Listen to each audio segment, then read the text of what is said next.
Hi everyone, welcome back. So in this video, I'm going to share with you how you can remove an indicator in MetaTrader 4 app.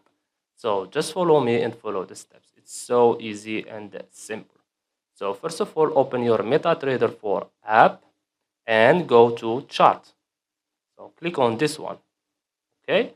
So as you can see here, we have this indicator RSI and I want to delete it.